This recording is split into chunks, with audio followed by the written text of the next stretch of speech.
Então, é só as partes ou os advogados procuradores, né? Tem que ter procuração. Privada, então, se não tiver segredo de justiça, pode ser pelo advogado, pelo estagiário ou pelo público em geral. Aqui, tá? Se for segredo de justiça, é só as partes e os procuradores. A propositura. Parágrafo 1º, também já caiu 3 vezes. Vamos para a próxima. Vamos me dizer no As entidades que reconhecidamente prestem serviços de assistência judiciária poderão, por intermédio de advogado com procuração nos autos, autorizar a consulta de processos que tramitam em segredo de justiça, em cartório pelos acadêmicos de direito não inscritos na OAB. Referida autorização deverá conter o nome do acadêmico, o número do seu RG e o número e/ou nome das partes dos processos a que se refere a autorização, que será juntada posteriormente aos autos. Questão número 2, certo? Então, esse daqui é para consulta, não é para retirada em carga. Então, vamos supor uma defensoria pública. Algum advogado que tenha procuração nos autos pode conceder essa autorização a acadêmicos, só que é só para consulta, eles não podem fazer carga. Parágrafo 2º. É vedado o acesso a autos de processos que correm em segredo de justiça por estagiários não inscritos na OAB ou com inscrição vencida na OAB, ou que esteja sem essa autorização do parágrafo 1º, né? Não está escrito aqui, mas fica meio implícito. Artigo 161. Ele também caiu 3 vezes, inclusive na última prova. Primeiro, né? Não está escrito aqui. A carga de autos judiciais e administrativos em andamento no cartório é reservada unicamente a advogados ou estagiários de direito regularmente inscritos na OAB, constituídos procuradores de alguma das partes, ressalvado nos processos findos e que não estejam sujeitos a segredo de justiça. A carga por advogado, mesmo sem procuração, pelo prazo de 10 dias. Então, se o processo estiver em andamento, tem que ser advogado ou estagiário com procuração. Se o processo for findo, já encerrou, não precisa ser advogado constituído, não precisa ter procuração, desde que não seja segredo de justiça. Então, se não for segredo de justiça, mesmo sem procuração, você pode acessar, pode fazer a carga. E tem um macetezinho lá que o Douglas fala, lembrar do fim 10, que é 10 dias, né? Fim 10, 10 dias. Parágrafo único.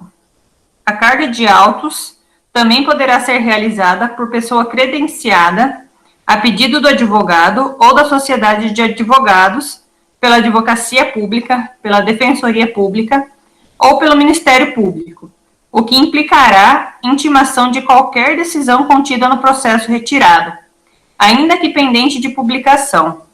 Essa daqui nunca caiu, mas eu acho assim, poderia cair porque é meio negócio que a gente não pensaria. Então, eu pedi lá pro meu preposto, pro meu motoboy, retirar um processo, e lá no processo tem um despacho, só que esse despacho ainda não foi publicado.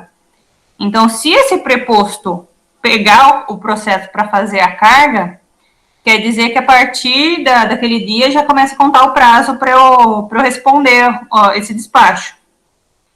Então, daí vai da pessoa se aceita esperar a publicação ou já faz a carga na hora. Artigo 162. O escrivão ou escrevente responsável pelo atendimento registrará a retirada e a devolução de autos, mediante anotação no sistema informatizado oficial e no relatório de carga emitido pelo sistema, carga eletrônica, observadas as seguintes cautelas. 1. Na retirada dos autos, o advogado, estagiário de direito ou pessoa credenciada lançará sua assinatura no relatório de carga, emitido pelo sistema informatizado, arquivando-se o documento provisoriamente em classificador próprio. Então, lá no sistema eu coloquei que eu fiz carga para tal pessoa, então quem está pegando a carga vai assinar e a gente arquiva no classificador. 2, inciso 2, né? Na devolução do feito, o servidor do ofício de justiça ou da seção administrativa efetuará a baixa no relatório de carga, juntando-o imediatamente aos autos. Então, é como se desse um visto que a pessoa devolveu e põe junto nos autos para saber que aquele processo foi feito carga por tal pessoa. Parágrafo 1º. Esse daqui é novo, foi incluído em 2019. O livro protocolo de autos e papéis em geral será utilizado quando não for possível a utilização do sistema informatizado, caso em que serão lançados no livro a assinatura do destinatário e nos autos o termo de carga e recebimento. Então, vamos supor que está sem energia o fórum, a gente vai pegar a assinatura no livro, né, do destinatário, e nos autos põe a carga do recebimento, termo de carga e recebimento. Parágrafo 2º. No relatório eletrônico ou no livro de protocolo, constarão o número da carteira profissional e respectiva seção expedida pela OAB, em nome do destinatário ou o número da carteira de identidade, quando se tratar de pessoa credenciada pelo advogado ou sociedade de advogados. Facultado ao servidor, na dúvida, solicitar a exibição dos documentos. Então, se for advogado, a carteira da OAB, e se for credenciado, pode ser o RG. E é facultado ao servidor, então eu não tenho a mesma obrigatoriedade de consultar que nem no artigo 158. Então, aqui eu consulto se eu quiser ou não. Eu peço o documento se eu quiser ou não, né? Parágrafo 3º. A baixa da carga de autos constantes de relatório eletrônico ou do livro protocolo far-se-á imediatamente, à vista do interessado, sendo facultada a obtenção de recibo de autos, assinado pelo servidor em instrumento previamente confeccionado pelo interessado e do qual constarão designação do ofício de justiça ou da seção administrativa, número do processo, tipo de demanda, nome das partes e data da devolução. A cada auto processual corresponderá um recibo e a subscrição pelo servidor não implica reconhecimento da respectiva regularidade interna. Então, quando você for da baixa, né, que a pessoa devolveu, tem que fazer no livro protocolo ou no sistema eletrônico imediatamente, e é facultado a pessoa pedir esse recibo. Só que se ela quiser o recibo, ela tem que já trazer pronto. E não é porque você assinou esse recibo que você está reconhecendo a regularidade interna do processo. Parágrafo 4º foi revogado. Artigo 163. Os advogados, a sociedade de advogados, os representantes judiciais da Fazenda Pública e os membros do Ministério Público e da Defensoria Pública, mediante petição dirigida ao juiz corregedor permanente, poderão indicar prepostos, funcionários ou estagiários autorizados a retirarem, em nome daqueles, os autos em carga. Então, é qualquer um, né, tanto particular quanto os públicos, só que é mediante a petição e é para o juiz corregedor permanente. Pode ter pegadinha com o corregedor geral aqui. Parágrafo 1º.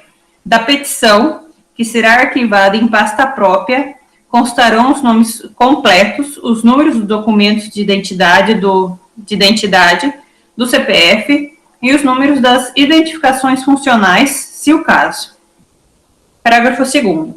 O funcionário ou estagiário deverá portar o documento de identidade e a cédula ou crachá funcional, conforme o caso, no momento da retirada dos autos, para que o ofício de justiça possa verificar, mediante conferência das petições arquivadas, se a pessoa encontra-se autorizada a subscrever a carga.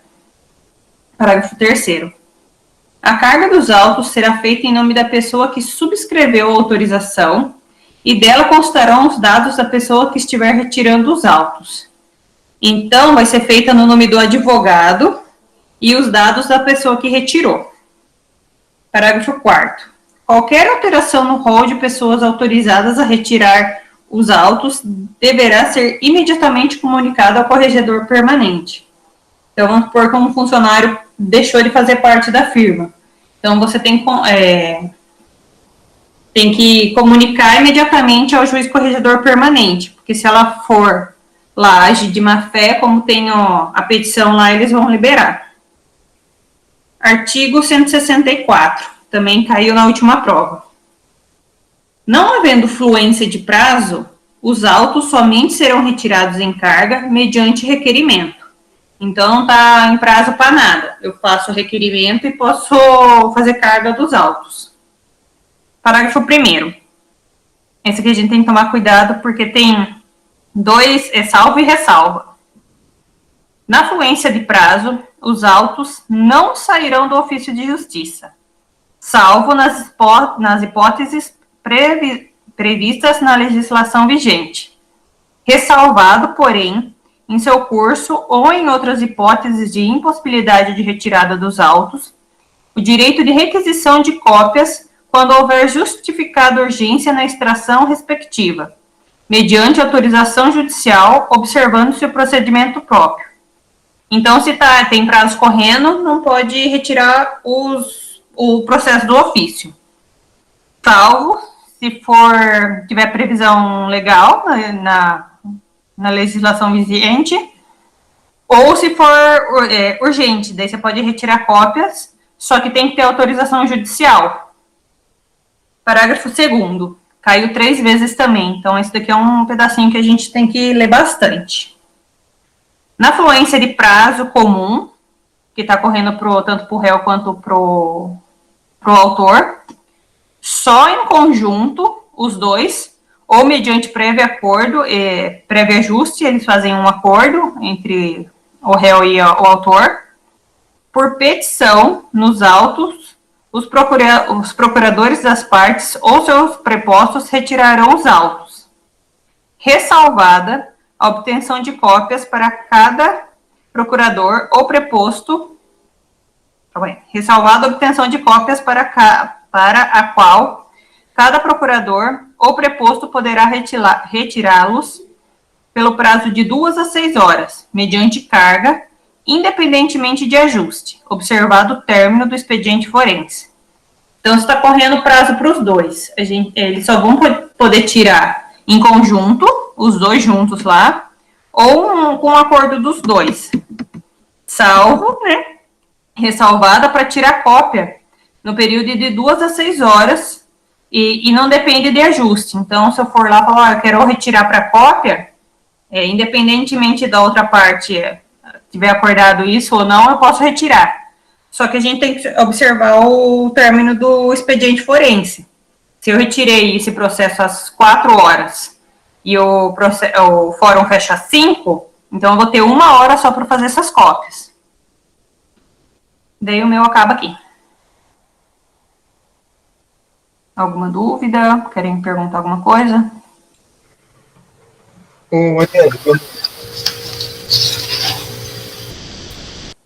Pode falar.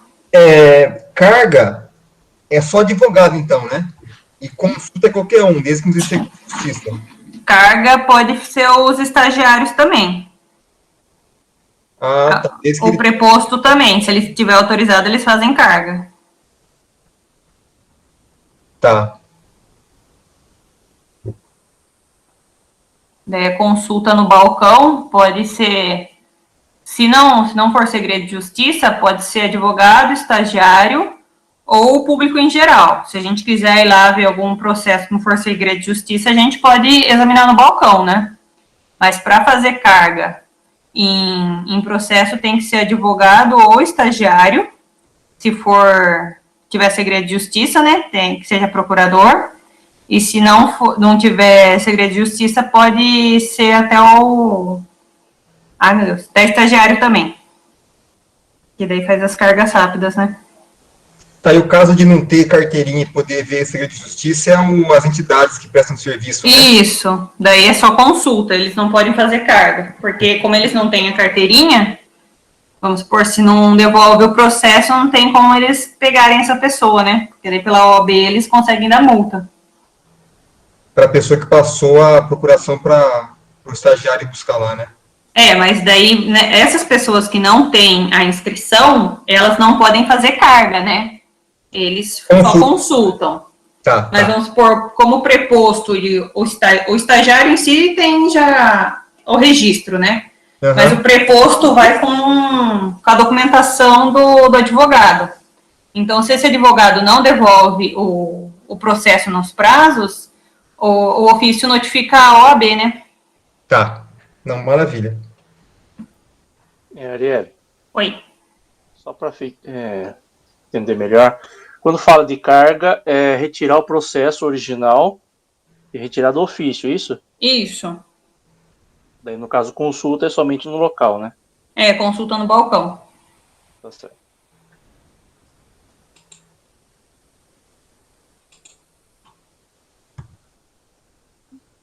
Arielle. Oi? Bem na hora que você estava explicando, a minha internet falhou, toda hora tá falhando. Consulta no balcão, se não for segredo de justiça, podem, quem mesmo que você falou? Advogado, estagiário ou o público em geral, qualquer pessoa. Se não for segredo de justiça, né? Certo. Aí, se for segredo de justiça, é só... Só advogado ou estagiário com procuração nos autos. Tá bom, valeu.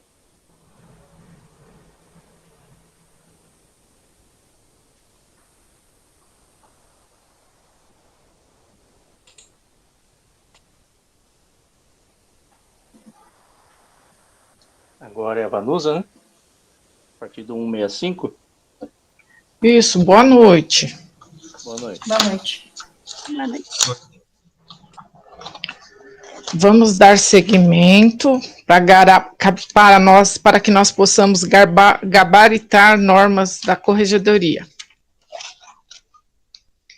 Então, ela falou em separado, né? Cada item de forma separada, da carga dos autos a prepostos, da carga dos autos com fluência de prazo, e agora eu vou falar das peculiaridades sobre carga rápida.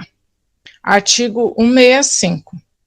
A carga rápida dos autos será concedida pelo escrivão ou o escrevente responsável pelo atendimento pelo período de 1 hora, mediante controle de movimentação física dos autos, conforme formulário a ser preenchido e assinado por advogado ou estagiário devidamente constituído no processo, ou ainda por pessoa credenciada pelo advogado ou sociedade de advogados, respeitando o seguinte procedimento.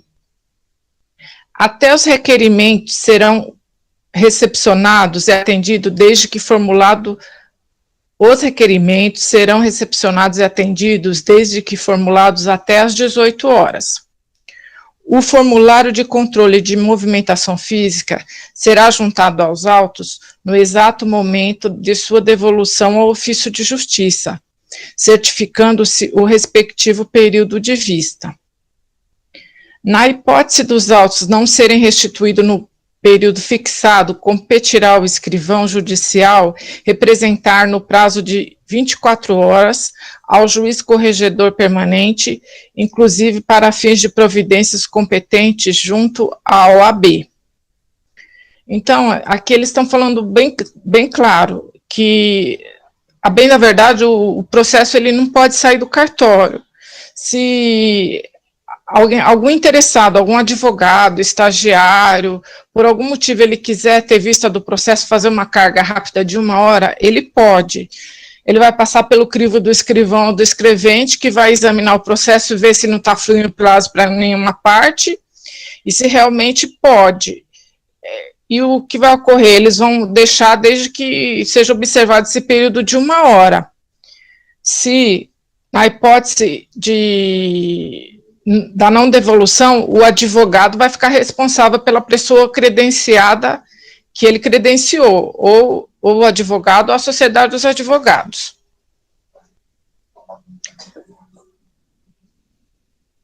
Artigo 166.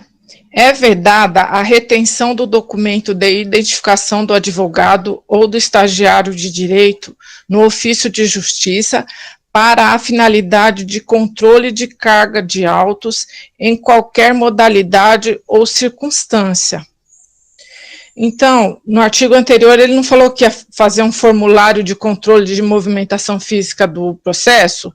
Se o serventuário retiver o documento do advogado, não vai ter controle nenhum da movimentação física do processo. Então, é vedada essa retenção do documento. Antigamente era praxe, o escrevente, ele retém.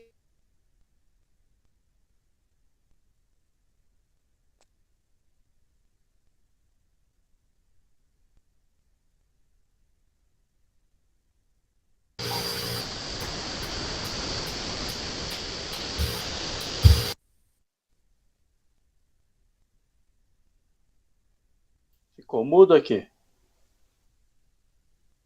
Aqui ficou mudo também. Tá mudo mesmo. Vamos, se estiver ouvindo a gente, dá uma olhadinha no seu áudio.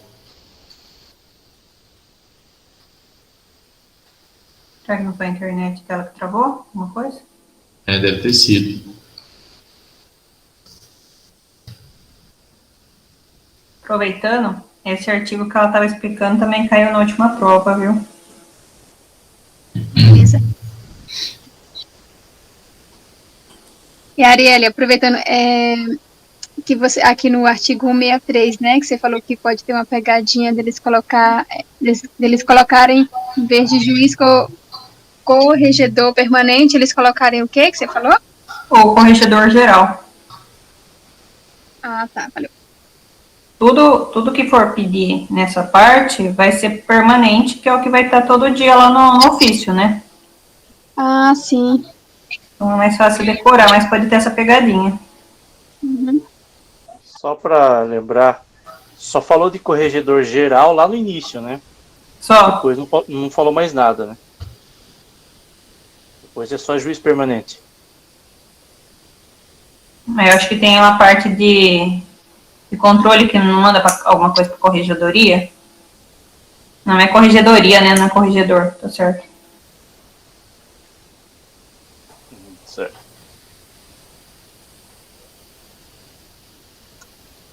E você também falou assim, para tomar cuidado nesse parágrafo primeiro.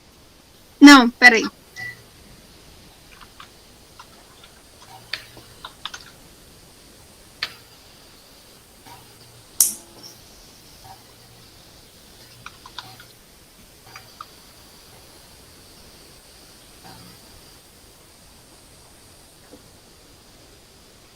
Eu acho que dá para pular a parte da Vanusa, daí ela pode continuar depois, né?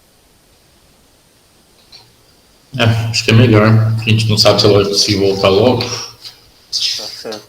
Acho que depois dela sou eu, né? Sim, sou eu. Vou avisar ela no WhatsApp que a gente pulou, daí ela volta depois. Tá.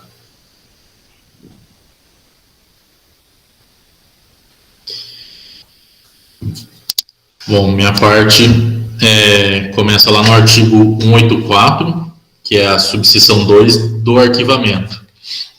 Então aqui a gente vai falar do arquivamento do processo, depois vai falar do desarquivamento, rearquivamento, tá? Então 184 do arquivamento.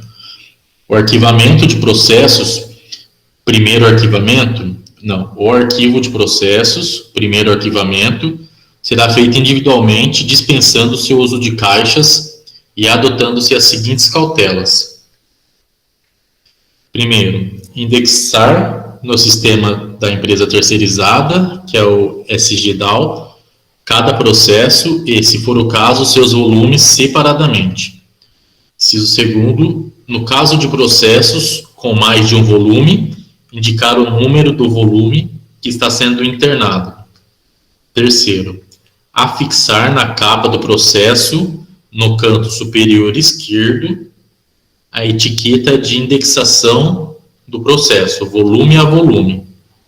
Isso daqui é importante saber, isso daqui pode ser uma pegadinha que eles queiram colocar aí, onde que vai a etiqueta nos volumes. Então, ela vai lá na parte de cima, né, no canto superior, do lado esquerdo. E cada volume tem que ter uma etiqueta. Inciso 4, indicar no sistema a quantidade de apensos existentes para o processo ou volumes objeto da indexação. Quinto, se for o caso de apenso com número autônomo de distribuição, realizar a indexação do processo apenso, informando a vinculação, que é o apensamento. Parágrafo único. No sistema informatizado oficial, todos os dados do processo deverão estar anotados, processo baixado, extinção ou com decisão terminativa. Então, aqui é o arquivamento. É a primeira vez que o arquivo está indo para a empresa terceirizada que faz a guarda dos documentos.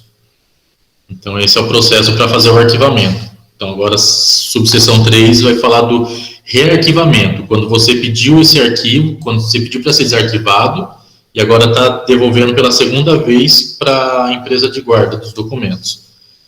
Então, subseção 3 do rearquivamento. Artigo 186. Dá licença. Eu acho que você pulou 185, não pulou? Pulei, Parágrafo 5º. Então, aqui, parágrafo único, né? Artigo 185.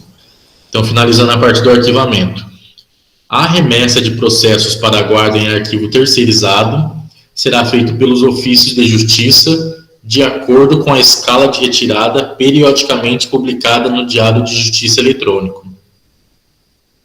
Então, aqui, sempre quando vai fazer a remessa dos processos lá para essa empresa terceirizada, eles fazem a divulgação no DJE, no Diário de Justiça Eletrônico. Subseção 3, do rearquivamento. Artigo 186. Para rearquivamento de processos, os ofícios de justiça informarão no sistema da empresa terceirizada, SGDAL, os dados necessários para propiciar a coleta do processo para a guarda. Então, aqui eles vão fazer... então, eles entram lá no sistema, lá no SGDAL, e aí eles notificam a empresa que tem processos para ser rearquivados, né? Então, aqui as informações que vai ter que ter nessa... quando eles forem imputar esses dados no sistema, para que a empresa consiga localizar, né, com mais facilidade esses processos. Então, vai ter que ter informação da vara ou secretaria, que é a unidade produtora, número do registro, compreendendo todos os números que o processo possui, classe e assunto do processo, o nome das partes, ativa e passiva, sem abreviações, né, para evitar os homônimos. Inciso 5º, número de documentos, quando houver. 6º, nome dos advogados das partes ativa e passiva, também sem abreviações, e o seu respectivo número da OAB. 7º, o objeto da ação, daquele processo. 8º, data da decisão final, que compreende todos os recursos, data de acórdão, quando houver. 9º, resultado da ação, se é procedente, improcedente, se foi condenado ou absolvido, ou se não houve julgamento do mérito. 10º, data do trânsito em julgado. 11º, data da extinção, que é a baixa definitiva. Artigo 187. Os processos destinados ao rearquivamento dispensam a utilização de caixas, pacotes, malotes e submalotes. Contudo, deverão estar separados de forma distinta, possibilitando identificar, no momento da coleta, quais são novos arquivamentos, que é aquele primeiro arquivamento, e quais são os de retorno para arquivamento, que é o caso de rearquivamento. Então, aqui, tanto nesse parágrafo 187, quanto lá no 184, quando ele começa a falar do arquivamento, então ele informa que não se adota mais a utilização de caixas. Então, não usa mais caixa, não usa mais pacotes, malotes, nada mais disso. Porém, aqui no 8.7 ele ressalva que tem que estar tudo separado de forma distinta, onde você consiga entender onde começa um e termina outro, e também deixar bem especificado o que é novo arquivamento e o que é rearquivamento. Certo? Então, aqui foi já o arquivamento, rearquivamento, e vamos agora para os procedimentos do desarquivamento, que é a subseção 4. Artigo 188. Os requerimentos de desarquivamentos de autos, ressalvadas as exceções legais, serão instruídos com o comprovante de recolhimento da respectiva taxa. Então, para você pedir o desarquivamento de um processo, é necessário pagar uma taxa, como regra geral. Bom, depois, eu não sei se vocês sabem quais são as exceções legais para o não recolhimento da taxa, mas por essa parte aqui que a gente está estudando, eu não vi nada ainda, quais são as exceções. Então, é bom a gente lembrar desse detalhe, que para desarquivar um processo, né, quando a gente vai pedir para a empresa terceirizada devolver um processo que já está alocado lá, para fazer o requerimento, já tem que ter o comprovante do recolhimento da taxa. Não é requerer e depois que a empresa devolver e pagar a taxa. É para fazer o requerimento, já tem que ter o recolhimento da taxa. Parágrafo único. Na ausência da guia de recolhimento, o advogado, subscritor ou responsável indicado será intimado a recolher as respectivas custas no prazo de 5 dias, sob pena de não prosseguimento da solicitação. Artigo 189. Os ofícios de justiça requisitarão, quando necessário, os processos depositados no arquivo terceirizado, emitindo a solicitação diretamente no sistema da empresa terceirizada, que é o SGDAL, e anotando no sistema informatizado oficial, que é o SAG, a data em que solicitado o desarquivamento do processo. Então, o SGDAL é o sistema que a gente vai solicitar para a empresa terceirizada, para fazer esse traslado dos processos que são arquivados. E quando a gente solicita pelo SGDAL, né, para comunicar a empresa, e também tem que deixar essa informação anotada no SAG, né, que é o sistema interno lá do TJ. Mais para frente a gente vai ver que precisa ter essa informação anotada, porque para não ocorrer de solicitar novamente um processo que já foi solicitado, o retrabalho, né? Parágrafo 1º do artigo 89. Se o interesse recair sobre processo em apenso, no momento da requisição deverá ser informado no sistema o processo principal ao qual ele se encontra apensado. Parágrafo 2º.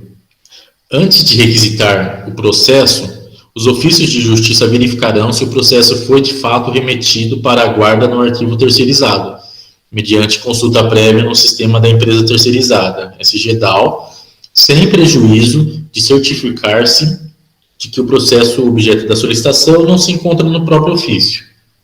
Então, antes de você solicitar, você vai lá no sistema da empresa terceirizada e verifica se já não foi solicitado. Se já tiver sido solicitado, vai ter lá uma solicitação em andamento.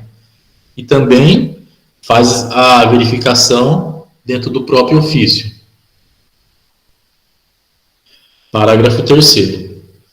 Quando se tratar de requisição de processos por parte dos ofícios de justiça integrantes de fórum regional, o requisitante deverá mencionar na requisição, se for o caso, a qual vara distrital pertencia ao processo ora solicitado.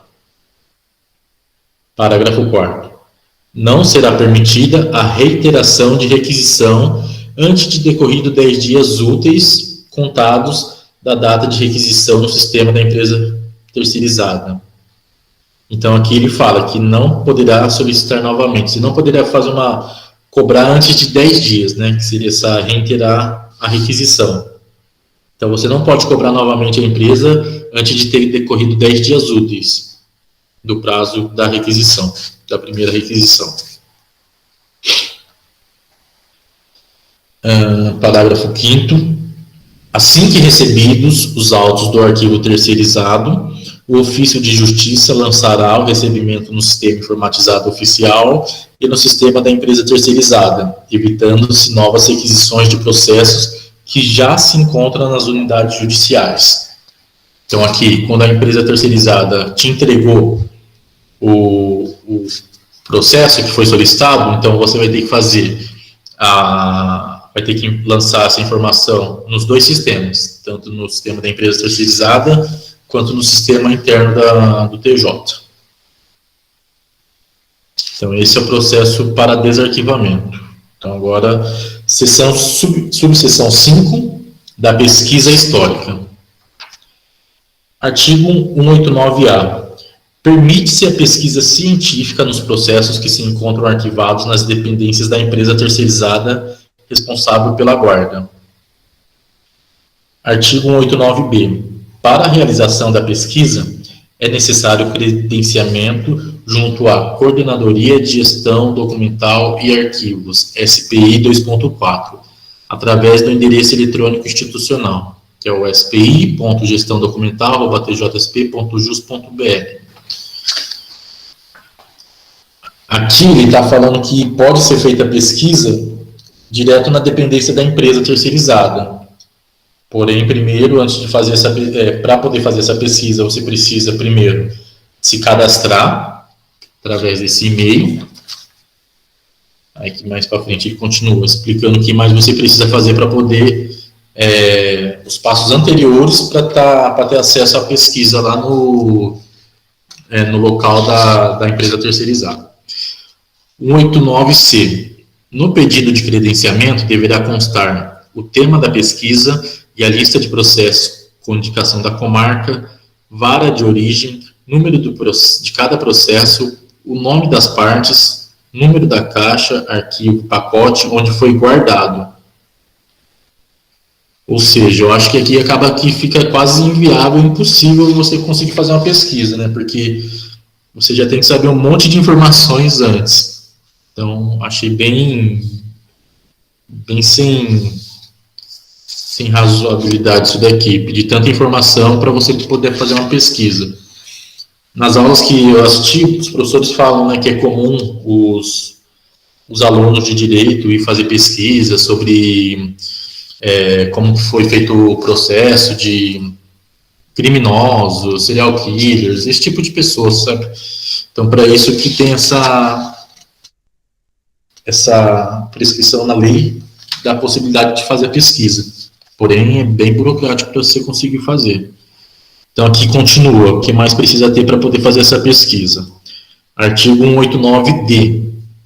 Deverá ainda ser preenchido e encaminhado o termo de compromisso, sigilo e confidencialidade, conforme o modelo oficial disponível no site do TJSP.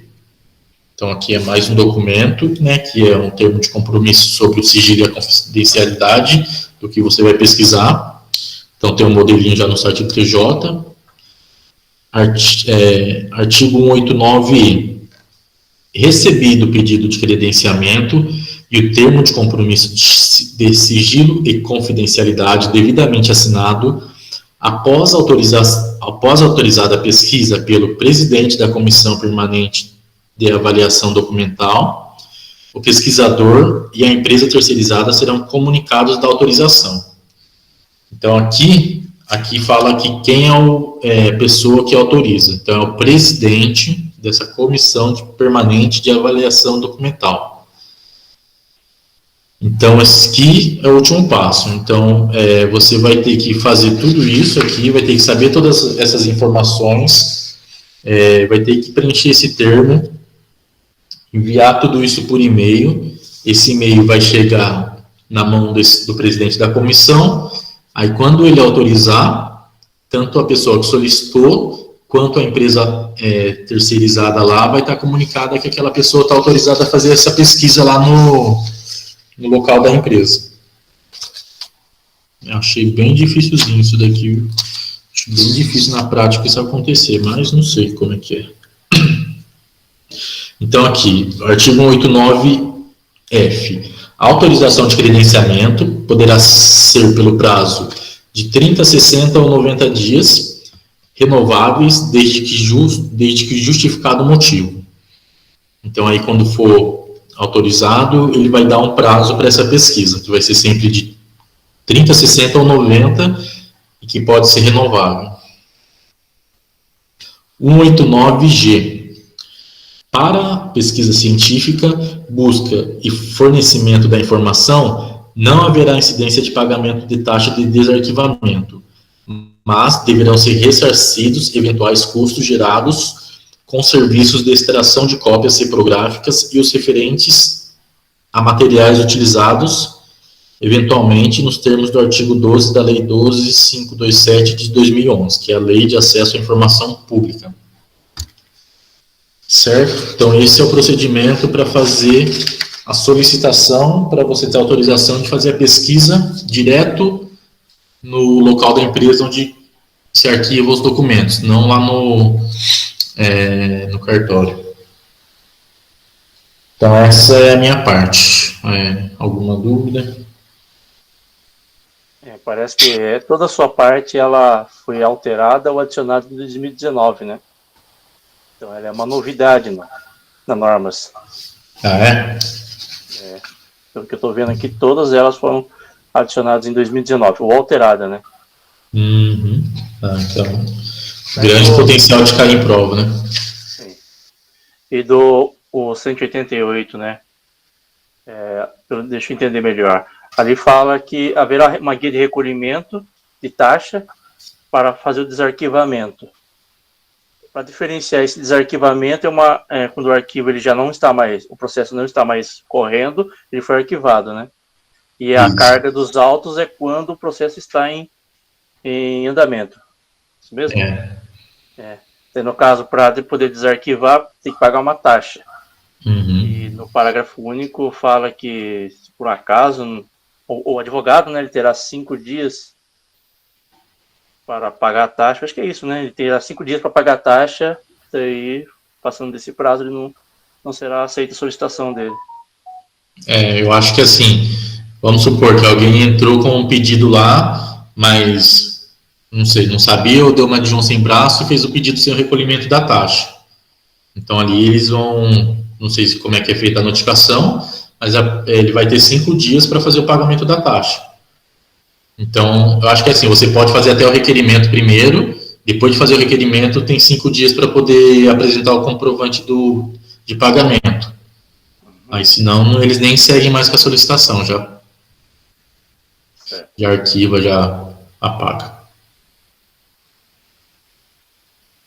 Isso daqui eu fiz umas perguntas disso daqui que, por exemplo, essa parte aqui da pena, né, tem que lembrar que aqui a pena é de não prosseguimento da solicitação. Às vezes pode ser que na questão, na prova, eles colocam uma pena aí de algum outro tipo de pena. Sei lá, descredenciamento da OAB, pena de multa e etc, né?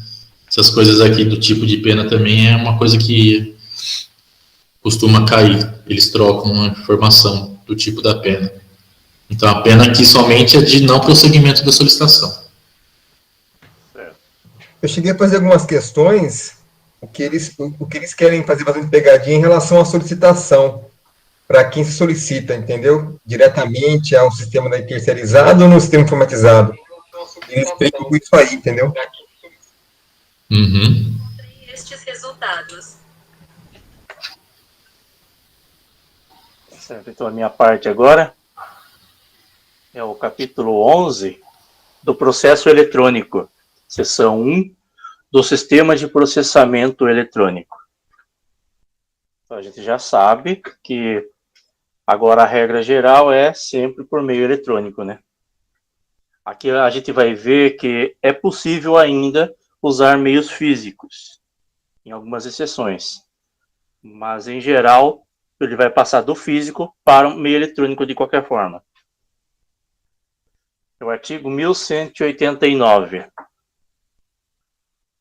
Processo eletrônico é o processo judicial cujas peças, documentos e atos processuais constituem um conjunto de arquivos digitais que tramitam e são transmitidos, comunicados, armazenados e consultados por meio eletrônico nos termos da Lei 11.419 de 19 de novembro de 2006.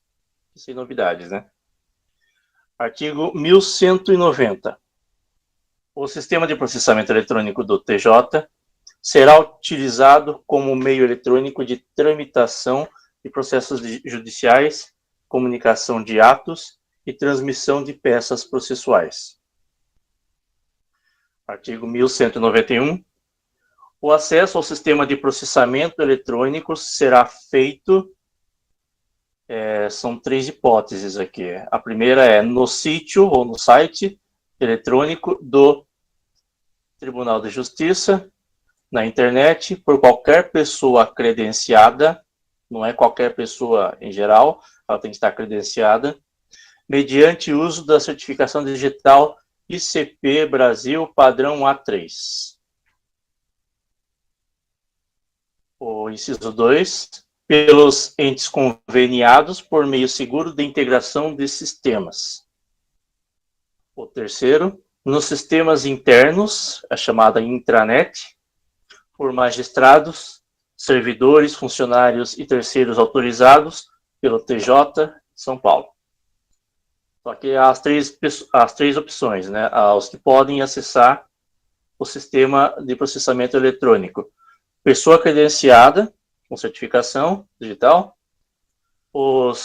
No caso da integração de sistema, entes conveniados, acredito que seja Ministério Público e, é isso mesmo, Ministério Público e Defensoria Pública, que falou lá na videoaula. Ministério Público e Defensoria Pública. E nos sistemas internos, por pessoas autorizadas, né? No caso, tem os magistrados, servidores, funcionários e terceiros autorizados. Ok.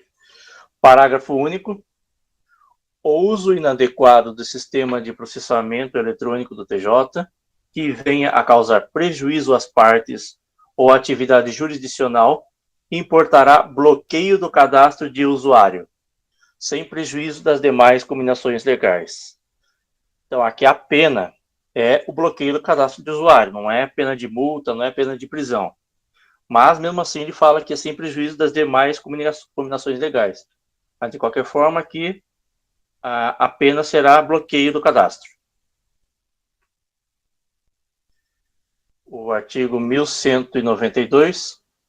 A autenticidade e integridade dos atos e peças processuais serão garantidas por sistema de segurança eletrônica mediante uso de certificação digital ICP Brasil padrão A3.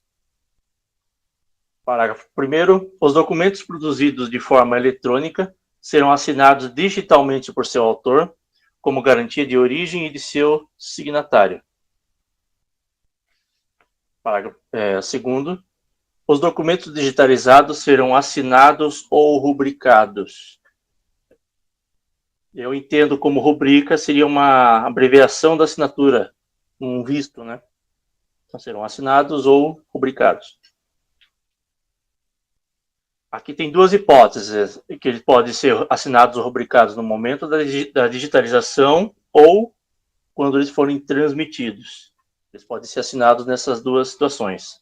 No momento da digitalização para fins de autenticação e no momento da transmissão, caso não tenham sido previamente assinados ou rubricados. Então, tem essas 2 opções.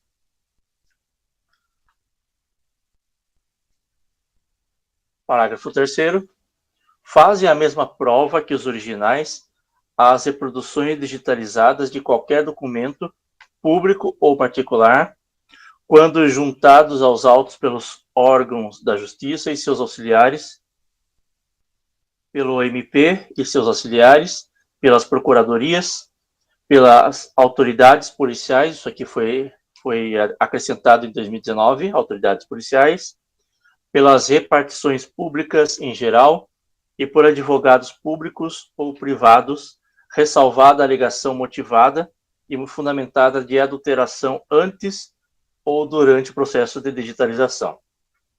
Resumindo esse terceiro aqui, documento público particular, eles equivalem como os originais, né, fazem a mesma prova que os originais, no caso desse documento público particular digitalizado, quando juntados aos atos por essas pessoas mencionadas aqui. Claro, desde que não seja adulterado antes ou durante o processo de digitalização, né? Parágrafo 4º.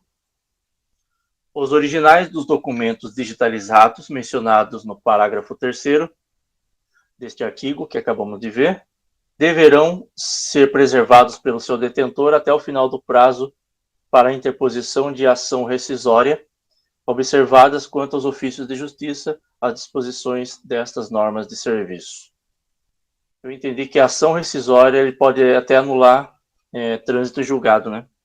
Se houve algum vício, algum problema assim no processo. Artigo 1193.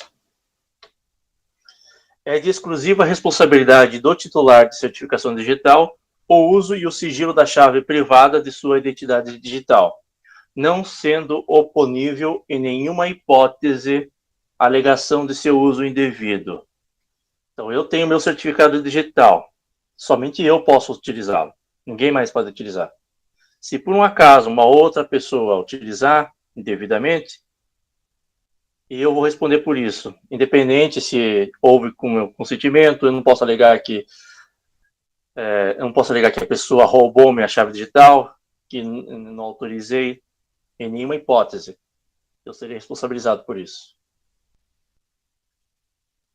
O 1194. Todos os atos processuais do processo eletrônico serão assinados eletronicamente por meio de certificação digital. E o 1195. Será considerada original a versão armazenada no servidor do Tribunal de Justiça de São Paulo, enquanto o processo estiver em tramitação ou arquivado. Agora vai ser o 1220.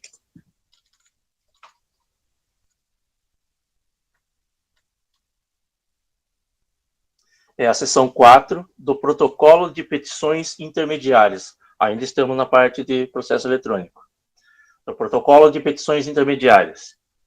Artigo 1220. As petições intermediárias serão apresentadas pelo peticionamento eletrônico e encaminhadas diretamente ao ofício de justiça correspondente. Parágrafo único. Na hipótese de materialização do processo, cuja tramitação era em meio eletrônico, passarão a ser admitidas petições em meio físico. Retomada a tramitação no meio eletrônico, não mais serão admitidas petições em meio físico. Então, aqui a gente vai ver essa situação agora. Meio eletrônico versus meio físico. Que ainda poderá ser admitida por meio físico. Mas a regra aqui é por meio eletrônico. Então, artigo 1221. Ressalvado o disposto neste capítulo, os setores de protocolo do TJ não poderão receber petições em papel dirigidas aos processos que tramitam eletronicamente.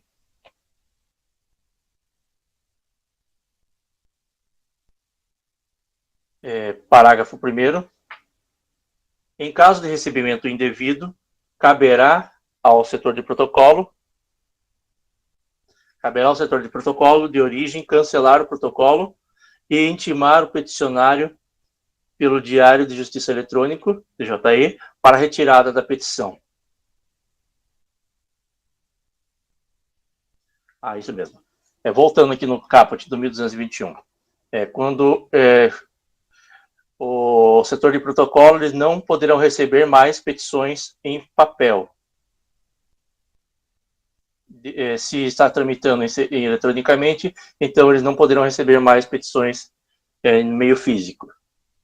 Daí o parágrafo 1º, em caso de recebimento indevido, ou seja, por meio de papel, quando está ocorrendo em meio eletrônico também, caberá ao setor de protocolo de origem cancelar o protocolo e intimar o peticionário pelo DJE para a retirada da petição. Se o ofício de justiça verificar o recebimento indevido, antes do cadastramento, devolverá a petição ao protocolo de origem, Se a verificação ocorrer após o cadastramento da petição pelo ofício de justiça, caberá a este adotar as providências necessárias para a devida regularização. Então, não pode, então, mais, os protocolos não receberão mais petições por meio de papel, se estiver correndo por meio eletrônico. E se isso ocorrer, antes do cadastramento, será devolvido o protocolo de origem pelo ofício de justiça. E se ocorrer após o cadastramento, daí será adotado outras providências necessárias, tá? Para regularizar. E parágrafo 2º, admitir-se-á nos fóruns digitais o protocolo integrado de petições em papel dirigidas a processos físicos em tramitação nos demais comarcas do Estado. Então, nesse caso, é permitida a petição em papel, no protocolo integrado dos fóruns digitais, como é citado aqui.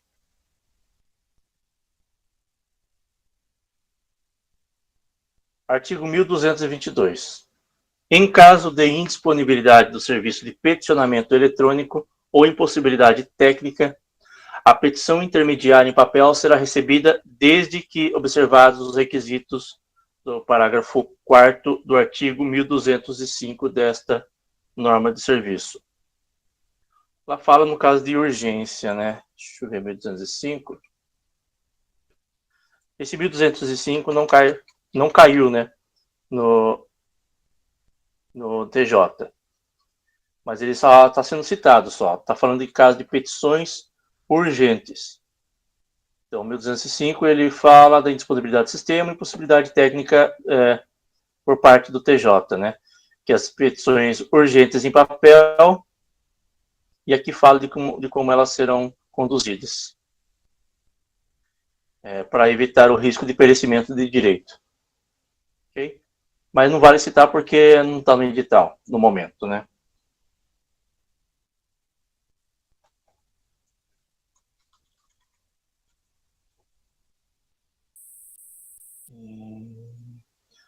Então, o artigo 1222, agora é o parágrafo 1º. Deferida a juntada pelo juiz do feito, aqui ainda estamos falando de indisponibilidade do sistema, né? E na impossibilidade de poder fazer por meio eletrônico. Deferida a juntada pelo juiz do feito, o ofício de justiça protocolará a petição dispensada a remessa para o setor de protocolo. E caso verifique o funcionamento do sistema informatizado, procederá à digitalização das peças e o trâmite eletrônico regular do processo. Então, como eu disse, não será mais admitido por meio físico, petição intermediária em papel, né? Mas ela será recebida se houver indisponibilidade do sistema, esses problemas técnicos, né? Desde que deferida e juntada pelo juiz do feito, como está aqui no parágrafo 1º. E vai ser dispensado o setor de protocolo, porque vai ser protocolado junto, né, nessa parte. E daí, quando o sistema voltar a funcionar, daí procederá a digitalização das peças e o trâmite eletrônico regular do processo. Então, de qualquer forma, vai voltar para o meio eletrônico. Continuamos. Parágrafo 2º. Caso inoperante o sistema, o processamento seguirá fisicamente, devendo o ofício de justiça proceder à digitalização tão logo seja restabelecido o funcionamento. Parágrafo 3º. Nos casos dos parágrafos anteriores, cientificar-se-á o requerente de que terá 45 dias a partir da digitalização para retirar a petição sob pena de inutilização da peça e dos documentos pelo ofício de justiça. Então, o sistema está inoperante. Então, admite-se o meio físico. Daí, quando o sistema voltar, ele será digitalizado e colocado no sistema. Daí, depois de digitalizado, o requerente terá 45 dias, a partir da digitalização, para poder retirar, se ele quiser. Se ele não retirar em 45 dias, então ele será a peça, esses documentos eles serão inutilizados, ou seja, destruídos, né? E note que aqui não depende da autorização do juiz. Diferente lá do classificador próprio, né, que a gente viu lá atrás, que precisa da autorização do juiz. Depois de 2 anos, né? E aqui eles serão inutilizados, depois de 45 dias. O 1223 foi revogado.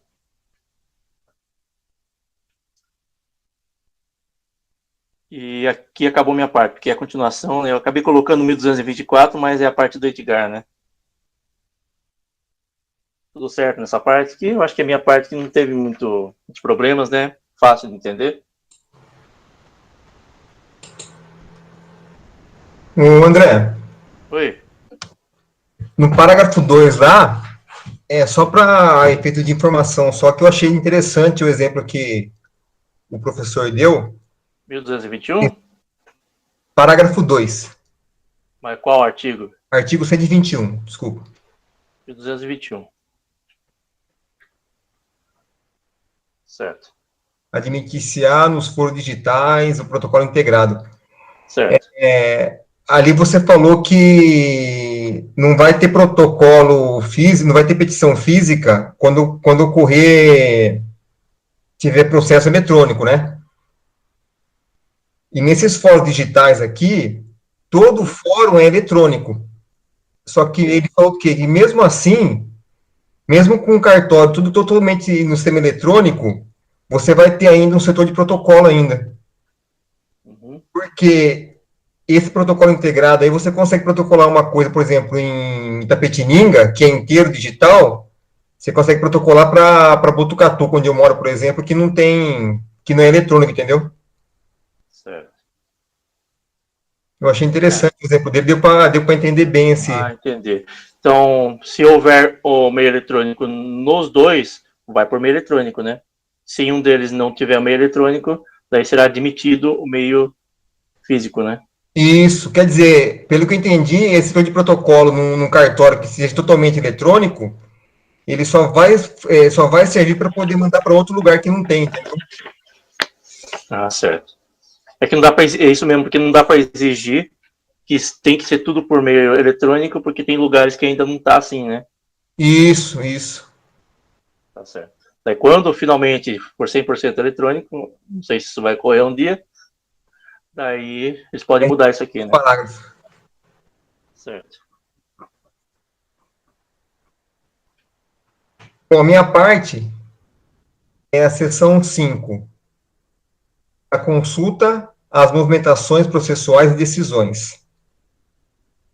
Artigo 1224. Edgar, pode só fazer só mais uma Pode pergunta falar, para o André? Aproveitar, deixa. E para efeito de prova, como será que poderia cair uma questão dessa, hein?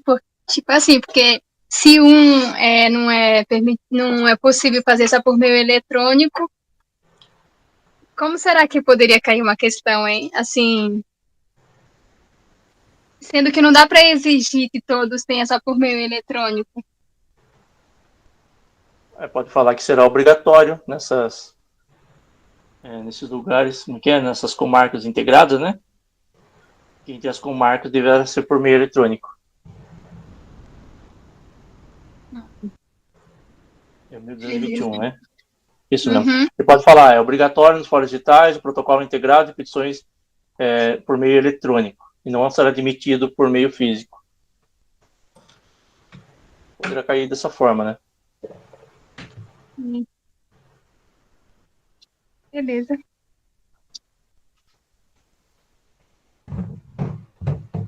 Artigo 1224. É livre a consulta no sítio do Tribunal de Justiça do Estado de São Paulo às movimentações processuais, inteiro teor de decisões, sentenças, votos, acórdãos e aos mandados de prisão registrados no Banco Nacional MP. Mandados de prisão, eu acho. Parágrafo 1º. O advogado, o defensor público, as partes e o membro do MP, cadastrados e habilitados nos autos, terão acesso a todo o conteúdo do processo eletrônico. Parágrafo 2º. Os advogados, defensores públicos, procuradores e membros do MP não vinculados a processo previamente identificados poderão acessar todos os atos e documentos processuais armazenados, menos sigilo ou segredo de justiça. Então, aqui o advogado, defensor público, as partes do MP, se eles forem cadastrados e habilitados, eles podem ter acesso a todo o conteúdo do processo eletrônico. Porém, se eles não estiverem vinculados, eles podem acessar os atos e documentos armazenados, desde que não estejam em segredo de justiça. Artigo 1, 2225. Os processos que tramitam no Sistema de Processamento Eletrônico do Tribunal de Justiça do Estado de São Paulo em segredo de justiça só poderão ser consultados pelas partes e procuradores habilitados a atuar no processo. Parágrafo 1º. A indicação de que um processo está submetido a segredo de justiça deverá ser incluída no Sistema de Processamento Eletrônico do Tribunal de Justiça do Estado de São Paulo. Então, quando é que você vai dizer que o processo é segredo de justiça? Inciso 1º, no ato do ajuizamento, por indicação do advogado, procurador ou autoridade policial, no caso um delegado, por exemplo. Na hora que ele finalizar o inquérito ou abrir o inquérito, ele vai falar que é um segredo de justiça. É no ato da transmissão, quando tratar de recurso interposto em primeiro grau pelo órgão judicial de origem. Quando for para um recurso, por exemplo, para um tribunal, você já vai dizer já que é segredo de justiça esse processo. Ou quando determinar o juiz ou o relator. E também tem a hipótese de ser automaticamente, por expressa previsão legal. Por exemplo, quando é procedimento disciplinar, ele automaticamente já é segredo de justiça já.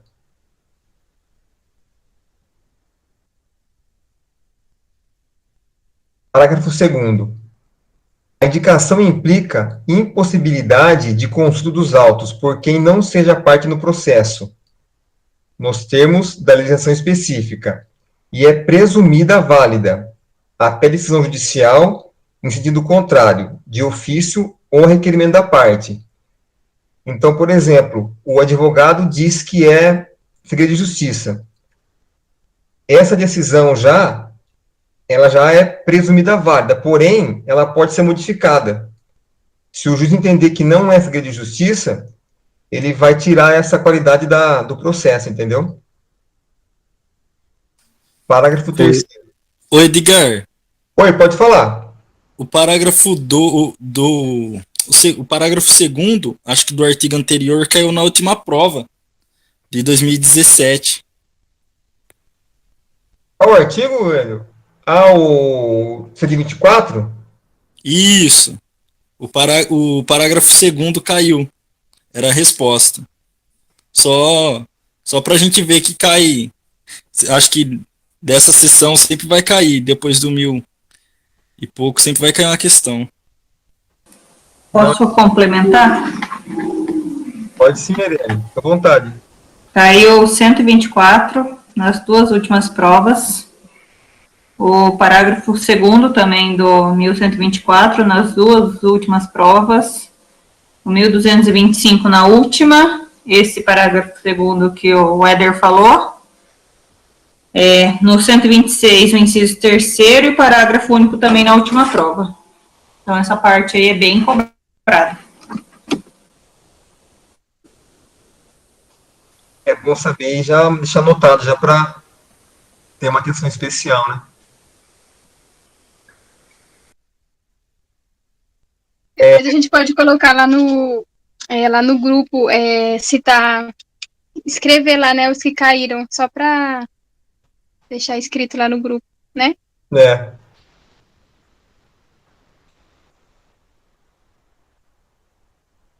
Parágrafo 3º.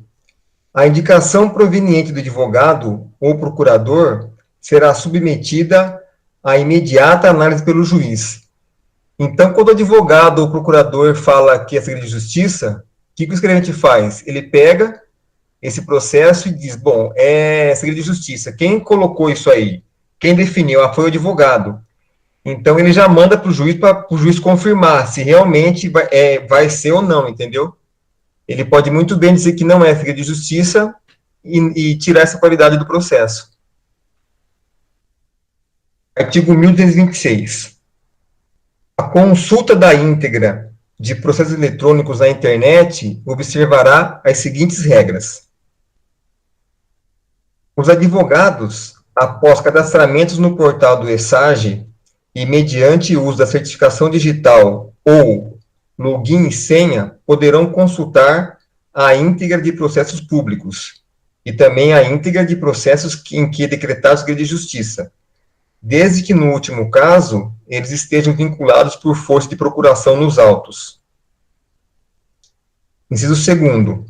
Às partes será fornecida senha para acesso à íntegra de seu processo eletrônico, juntamente com a citação, ou quando solicitada, sendo possível o requerimento e retirada pelo advogado constituído, circunstância essa que deverá ser certificada nos autos. Então, quando a parte ela pede uma senha, o escrevente vai ter que certificar que houve essa solicitação já. Para quê? Para que ela não venha depois de algum tempo pedir uma nova senha, entendeu? E interessante que essas partes aqui, tanto é o autor quanto o réu, né? Então, quando for no caso do réu, junto com essa senha já vem a citação também já. Inciso 3. Para a consulta da íntegra dos autos digitais na internet, será fornecida a senha de acesso a peritos, assistentes e outros auxiliares de justiça, nomeados nos autos, de acordo com o tipo de participação no processo. Os processos eletrônicos de execução criminal, inclusive no caso de segredo de justiça, salvo determinação judicial em sentido contrário, quando solicitada, será fornecida a senha à vítima, pelo tempo da pena imposta, ou a depender do montante, renovável até o término, sendo possível o requerimento e retirada pelo advogado constituído. Circunstância essa também que vai ter que ser certificada nos autos. Aqui tem muitas questões que aparece esse inciso, mas o que eles colocam? Eles colocam nos processos eletrônicos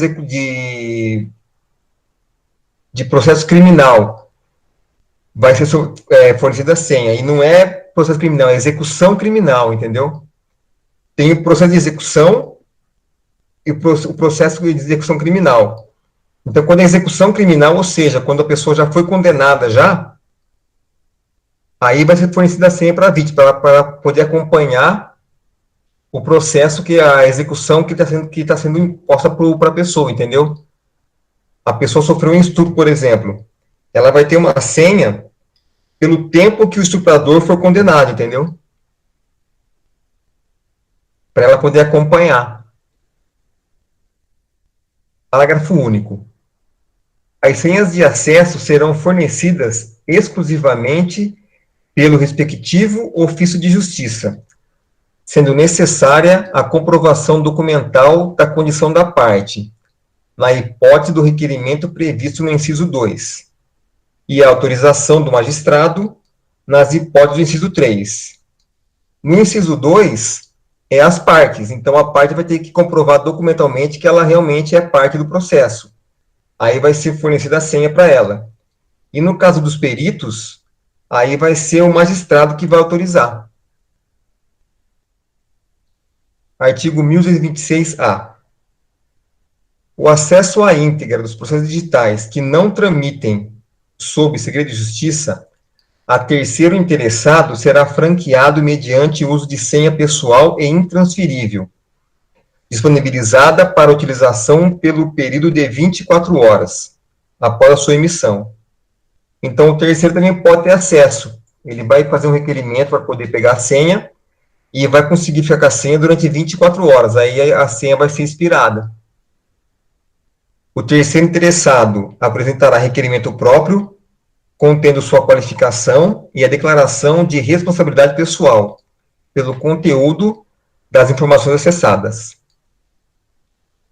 A impressão da senha será providenciada pela unidade judicial aonde tramita o feito, sendo uma senha por processo. Por quê?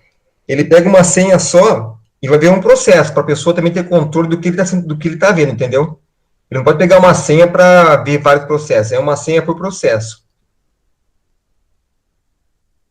Parágrafo 3º. Após digitalizados e importados para os autos, os requerimentos serão arquivados em classificador próprio.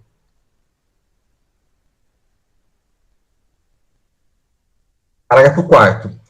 Decorridos 45 dias da emissão da senha, os documentos mencionados no parágrafo anterior poderão ser inutilizados, observadas as diretrizes do comunicado SAD número 11 de 2010. Artigo 1227. Sempre que possível, ou seja, não é sempre, é sempre que possível, os documentos serão disponibilizados na internet para impressão pelo advogado ou interessado.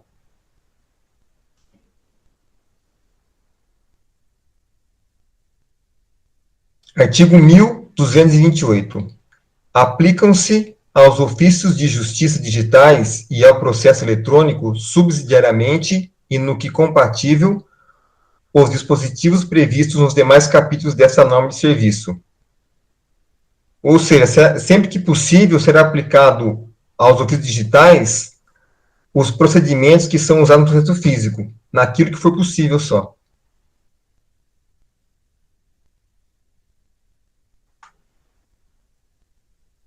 Subseção 3. Da elaboração de expedientes pelo ofício de justiça, ou seja, elaboração de documentos pelo ofício de justiça. 1237. Na elaboração dos documentos serão utilizados os modelos de expediente institucionais padronizados, autorizados e aprovados pela Corregedoria Geral da Justiça. Parágrafo único. Os modelos institucionais possuirão a respectiva movimentação vinculada, a fim de garantir estatísticas fidedignas.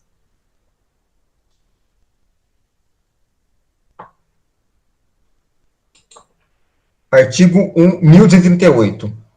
A criação de modelos ou modelos de grupo ou usuário realizar-se-á a partir dos modelos institucionais ou da autoria intelectual do magistrado, e somente será permitida para as seguintes categorias. Então, aqui, por exemplo, você vai criar um modelo de despacho, por exemplo. Então, isso daí vai ser um modelo feito para todo mundo, entendeu? Você não pode você montar o seu modelo de despacho e fazer.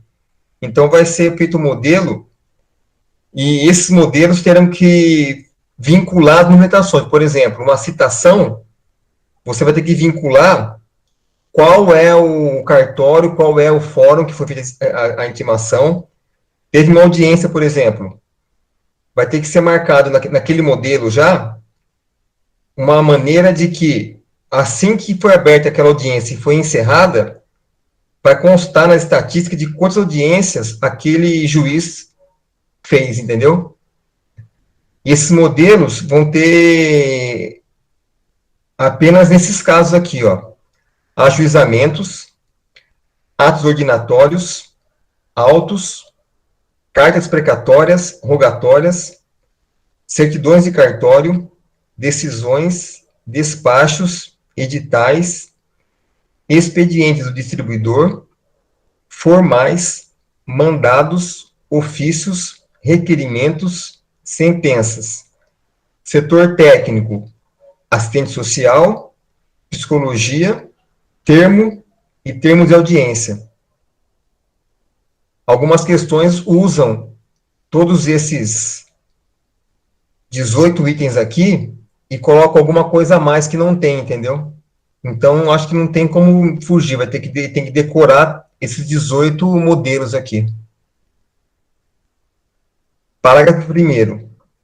Na configuração dos... Oi, pode falar. É meio difícil decorar tudo isso aqui. Mas, pelo que eu vi aqui também, né, pode ser um modelo institucional ou o juiz ele pode criar um modelo específico. Mas somente nesses casos. O juiz, por exemplo, se ele dá uma sentença que é uma sentença muito bem feita, muito bem elaborada, ela pode servir como modelo, entendeu? Ele pode, o juiz pode sim fazer um modelo e todos seguindo aquele modelo, entendeu? Daí somente nesses casos aqui, fora desses casos não é permitido, nem se o juiz fizer por conta, né? Sim, sim. Pelo que eu entendi, só esses casos aqui só. Ok.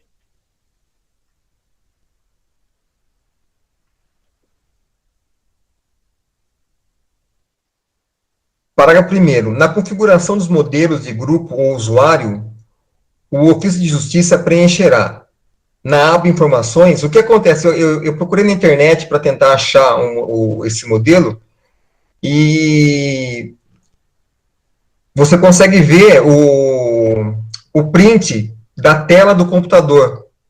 Eu acho que é do ESAGE, tá? E lá aparece, é o modelo do Windows. Então, lá vai ter as abas, e em cada aba você vai colocar uma informação, entendeu? Por exemplo, na aba Informações, você coloca o nome, o tipo, a área e a classificação do grupo. Na aba Movimentações, a movimentação que reflete o teor do expediente. Na aba Compartilhamento, o tipo grupo. Então, o que acontece? Vai ter lá uma caixinha lá individual, eu acho, e grupo. Se você selecionar lá grupo, você vai, todas as pessoas que têm acesso ao ESAGE ali do seu cartório, vão ter acesso também àquele modelo, entendeu? Você vai estar compartilhando. Aí vai ter na aba Assinaturas. O agente que vai assinar o documento, por exemplo, você manda um despacho, e quem vai ter que assinar o despacho vai ter que ser o juiz. Então, é aí que fala que tem a vinculação, entendeu? Na aba Assinaturas, o agente que assinará o documento. Na aba Atos do documento, o tipo de ato. Por exemplo, você vai ter lá uma citação, uma intimação ou um despacho. Aí você vai ter a forma. Vai ser carta precatória, vai ser edital. Aí tem o código do modelo. Aí o prazo para poder fazer essa citação. O tipo de seleção. O tipo de seleção seriam as partes a quem vai ser o documento. Vai ser para o réu, vai ser para o autor. E como é que vai ser finalizado esse documento. Você vai precisar a intervenção de alguém, por exemplo. Você vai ter que passar pelo escrivão primeiro, para depois liberar, ou pelo juiz. Então, são várias abas que você vai preenchendo. Cada aba com os dados que precisa, entendeu? Edgar. Pode falar, André. Estou compartilhando uma tela aqui. Será que é isso daqui que você está falando?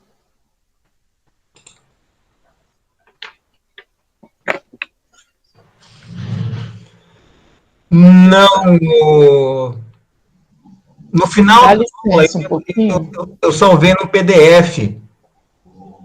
Isso aí é quando o advogado vai peticionar. Ah, sim. Aí ele seleciona essa aba, peticionamento, petição intermediária. Daí, como eu poderia pesquisar aqui para poder achar mais fácil? Daí o Edgar pode continuar, daí vamos ver se acha alguma coisa aqui. Tá, e se eu não conseguir achar, me fala, eu procuro aqui no meus PDF, eu tirei um print da tela. Uhum. Porque para você entender, entendeu? Qualquer coisa manda no grupo também. Não, tá bom, tá bom. Obrigado. Parágrafo 2º. Em relação às cartas rogatórias, deverá ser observado o procedimento estabelecido no artigo 131. Parágrafo 3º. Sempre que cabível, a fim de possibilitar trabalho em lote e filtro nas filas de trabalho pela serventia judicial, deverão ser utilizados modelos de grupo, que conterão obrigatoriamente as seguintes características: vinculação de atos correspondentes,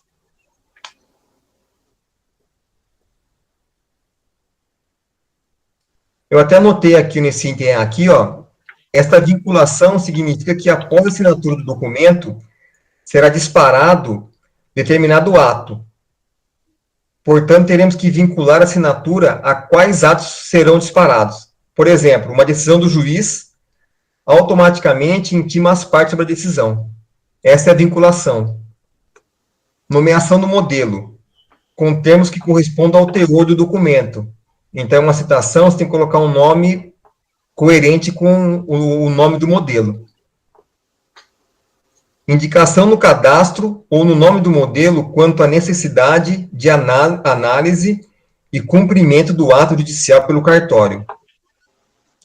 Indicação no cadastro ou no nome do modelo das informações do prazo a ser cumprido, em decorrência da publicação do ato judicial no Diário Oficial. Vinculação da movimentação específica, a fim de permitir a extração de dados estatísticos para o tribunal. É o caso da audiência, faz o modelo de audiência, e assim que nas audiências já vai estar registrado já que aquele juiz fez tantas audiências naquele mês, por exemplo, entendeu? Vinculação dos atos de encaminhamento aos portais de intimação eletrônica, tais como Ministério Público, Defensoria Pública e Fazenda Pública, preferindo-se a forma automática, sempre que possível.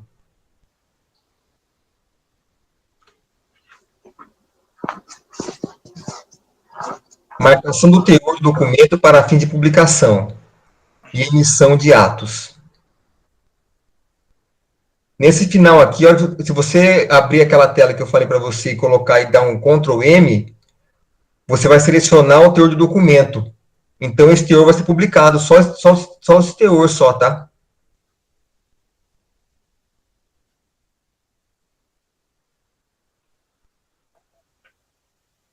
Artigo 1239.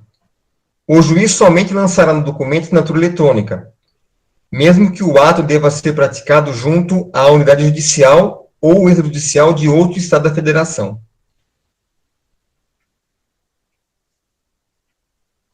Subseção 5. Do cumprimento de ordens judiciais. Artigo 1243. Nos ofícios de justiça, onde implantado o fluxo por atos, o cumprimento das ordens judiciais dar-se-á pelo subfluxo de documentos. Aqui o professor deu um exemplo do explorador de arquivo no Windows. Você vai ter uma pasta e uma subpasta. Então, a pasta seria o fluxo. E o cumprimento vai ser pela subpasta, pelo subfluxo.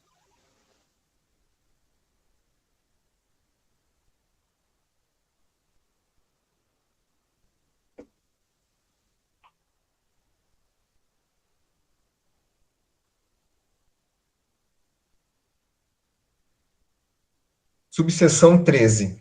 Da expedição de mandados de levantamento. Artigo 1265. Os processos que se encontram na fase de expedição de mandados de levantamento serão encaminhados para a fila, aguardando a análise de cartório urgente. O normal é quando volta do juiz, ele aguarda a análise do cartório. Porém, como é levantamento, por exemplo, o dever de pensão alimentícia, ele deposita o dinheiro numa conta judicial. O juiz faz uma decisão para levantar esse dinheiro, aí ele manda para guardar a análise de cartório. Só que essa análise tem que ser urgente. Então, quando é em relação a levantamento, a fila vai ser aguardando a análise de cartório urgente. Eu acho que a minha parte é aqui, né? Sim, Eu digo, aquela parte lá dos modelos institucionais, eu tenho um mnemônico aqui, eu coloquei a foto lá no grupo lá, para dar uma ajudadinha a lembrar. Ah, tá no parágrafo primeiro ou do... Desse último que você falou dos modelos institucionais de... As categorias que podem ser? Isso, as categorias, né? Isso, as categorias. Ah, tá. Que é o mnemônico ajuíza, sete ratos de 2 setores. Então, ajuizamentos, o SED é de certidões e decisões, o 7 ratos é SED de sentenças e T de termos de audiências, ratos é o R de requerimentos e o A de atos ordinários, de 2 setores, então o D despachos, e os 2 setores, que é a assistência social e a psicologia. Ah, legal, André. Daí tem a parte da Vanusa, né, que ela pode terminar. Boa noite. Boa noite. Eu acho que é a partir do 167, né, que você estava... Isso. Obrigada. Consequências da não restituição dos autos. Artigo 167. O advogado deve restituir no prazo legal os autos que estiver retirado do ofício de justiça. Se intimado pessoalmente, o advogado não devolver os autos no prazo de 3 dias, perderá o direito à vista fora de cartório e incorrerá em multa correspondente à metade do salário mínimo.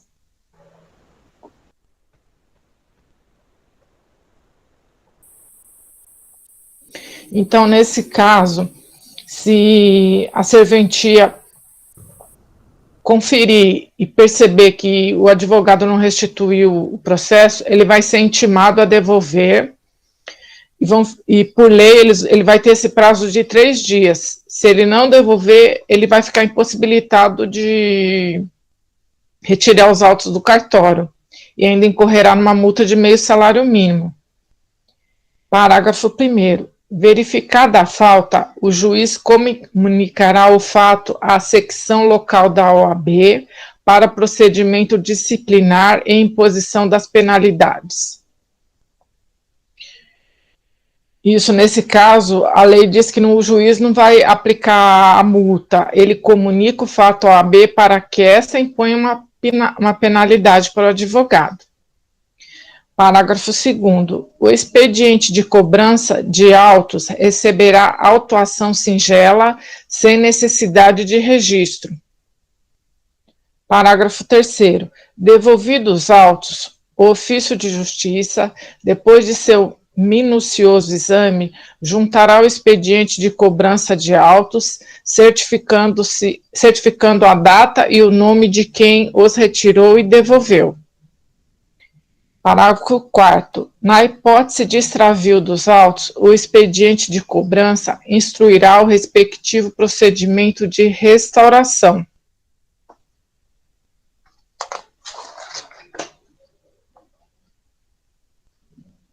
Controle do cumprimento de prazos. Artigo 168.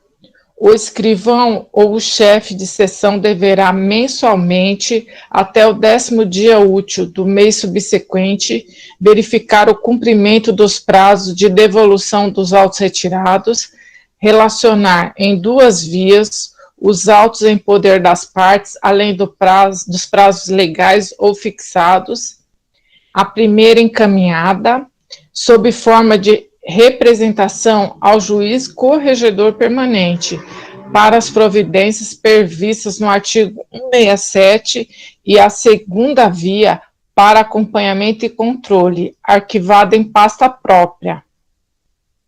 Ou seja, a primeira via será encaminhada sob forma de representação ao juiz corregedor e a segunda via servirá para acompanhamento e controle arquivado em pasta própria.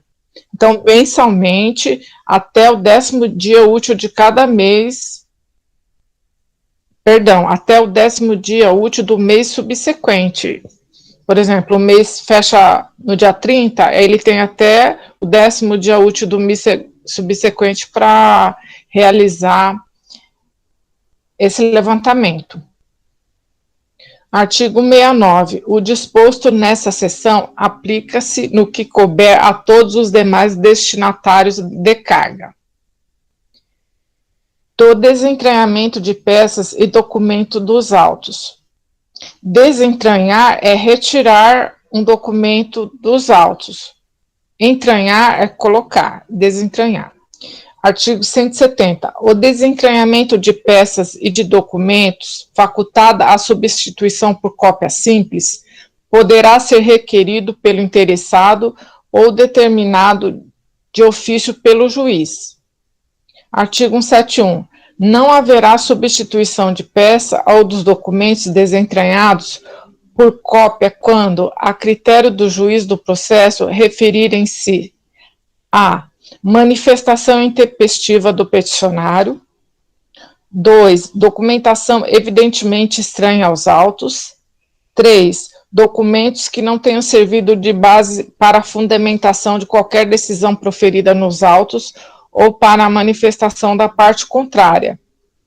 Nesse caso, estão dispensadas de substituir as peças, no caso, uma petição que é intempestiva, um recurso, se a parte tinha 15 dias para recorrer, ela interpõe o recurso intempestivamente, pode ser desentranhado esse documento sem a necessidade de substituir por uma peça. Se tiver uma documentação estranha nos autos, por exemplo, é um processo, de repente o advogado junta lá uma receita de bolo, foi o exemplo que o professor deu, um documento que não tem nada a ver com o processo, ele também pode ser desentranhado sem necessidade de juntar uma cópia. E se dos documentos que estão nos autos, se nenhum deles servirem como base de fundamentação na decisão do juiz, na sentença, se aquele documento não serviu para embasar a sentença, ele também pode ser desentranhado. Nestas hipóteses, será colocada uma folha em branco no lugar das peças ou dos documentos desentranhados, anotando-se a folha dos autos em que lançada a certidão de desentranhamento, vedada a renumeração das folhas do processo. Então, nesse caso, vão retirar, o serventuário vai retirar o documento, no lugar vai colocar uma folha em branco e vai anotar as folhas dos autos e vai fazer uma certidão anotando as folhas dos autos que foram desentranhadas e numerando, para que não haja renumeração das folhas. Mais para frente eu vou explicar direitinho. Parágrafo 2º. As peças e documentos juntados por equívoco aos autos serão imediatamente desentranhados e juntados aos autos corretos, ou quando não digam respeito aos feitos da vara ou ofício de justiça, devolvido ao setor de protocolo, de tudo lavrando-se certidão. Aqui, eles estão falando sempre de processo físico. Se o serventuário por equívoco juntar erroneamente um documento no processo, imediatamente ele já desentranha e junta no processo correto. Se não for daquele ofício, devolve para o setor de protocolo. Artigo 172. Deferido ou determinado de ofício o desentranhamento, caberá ao ofício de justiça. Primeiro, desentranhar as peças, certificando-se. Segundo, manter os documentos em local adequado para sua posterior entrega. Terceiro, intimar o interessado a retirar a documentação no prazo de 5 dias, se outro não for assinado pelo juiz. Parágrafo 1º. A certidão de desentranhamento mencionará a numeração das folhas desentranhadas e, quando o caso, daquela na qual se determinou o ato e a eventual substituição por cópia simples. Então, retirada, por exemplo, que se for retirado um processo intempestivo, um recurso intempestivo, ele tinha 10 folhas, então vai mencionar da folha 110 até as folhas 120 foram desentranhadas, e ele vai certificar, o servidor vai certificar nos autos, certifico o desentranhamento. As peças desentranhadas dos autos, enquanto não entregues ao interessado, serão guardadas em classificador próprio, sendo vedado grampeá-las na contracapa dos autos. Então, essas peças que foram desentranhadas, elas vão para um classificador próprio. A devolução das peças desentranhadas efetuar-se-á mediante termo nos autos, lançado imediatamente após a certidão de desentranhamento, constando o nome, o documento de identificação de quem as recebeu e devolução, além do competente recibo. Então, se for desentranhada alguma peça processual, imediatamente, e for devolvido para a parte, imediatamente é certificado nos autos a certidão de desentranhamento, o recibo, e a parte assina que recebeu. Artigo 173. Salvo motivada determinação judicial em sentido contrário e os títulos de crédito, fica dispensada a certificação do número do processo nas peças e documentos desentranhados dos autos. Então, a regra é dispensada a certificação do número do processo nas peças e documentos desentranhados, exceto quando motivada por determinação judicial contrária e em título de crédito. Por exemplo, o professor deu de um cheque, que tem que constar no cheque essa ressalva e o número do processo, porque se aquele cheque circular no mercado, a pessoa pode consultar o processo e saber o que aconteceu lá, porque que tem aquela ressalva naquele cheque. Artigo 174. Transitada em julgado a sentença, os objetos anexados às manifestações processuais serão devolvidos a partes e seus procuradores mediante solicitação ou intimação para retirada em 30 dias, sob pena de destruição. Então, se a sentença é transitada em julgado, por exemplo, é uma ação de despejo por falta de pagamento, e foi anexado uma chave no processo, a parte poderá retirar, ela vai ser intimada para retirada em 30 dias, sob pena de destruir aquela chave. Artigo 175. O escrivão verificará periodicamente o classificador para arquivamento provisório de petições e documentos desentranhados. Quando constatar a existência de peças não retiradas há 1 ano do desentranhamento, reiterará a intimação dos advogados para retirá-la. Então, o parágrafo anterior, no artigo anterior, ele fala que vai ter 30 dias, sob pena de destruição, mas ainda ele dá uma canja, né, de 1 ano, de esperar mais 1 ano ainda. Se não retirar em 1 ano, ainda ele vai reiterar a intimação do advogado para retirá-la. Se decorridos 2 anos do desentranhamento, as petições e documentos não forem retirados pelos advogados, serão encaminhados à Ordem dos Advogados do Brasil. Isso eu não entendi muito bem, porque uma hora diz que vai ser destruído e depois fala que vai ser encaminhado à Ordem dos Advogados do Brasil, anotando-se no sistema informatizado oficial. Alguém sabe? Ô, Vanusa, pelo que eu entendi, não sei se eu estou certo, tá? Mas o parágrafo 174, ele fala de objetos, que nem você falou, chave, por exemplo, entendeu? O 175, ele fala de peças só, entendeu? Documentos. Ah, petições e documentos. Isso, certo. Então, acho que por ser objetos, você tem mais prazo para poder retirar. Agora, quando for peças, aí você vai ter 1 ano, né? Ou 2 anos. Ah, entendi. Tudo bem, então. Tá certo, é verdade.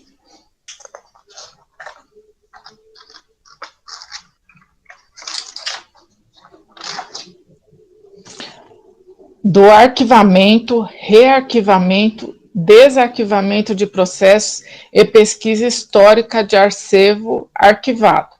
Disposições gerais.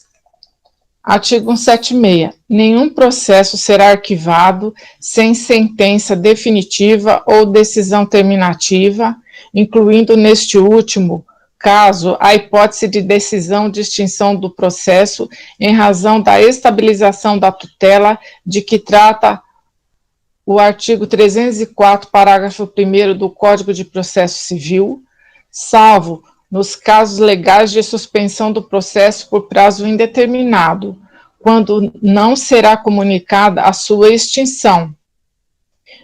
O artigo 304 do Processo Civil, ele fala da tutela antecipada, que ela se torna uma decisão terminativa se não for interposto nenhum recurso no prazo legal.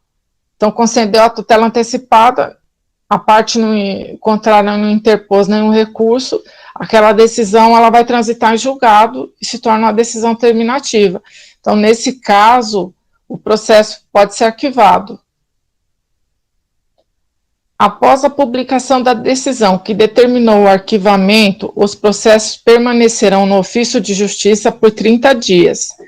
Fim do prazo, serão arquivados após realizadas as anotações e os atos necessários no sistema informatizado oficial e no sistema da empresa terceirizada SGDAL.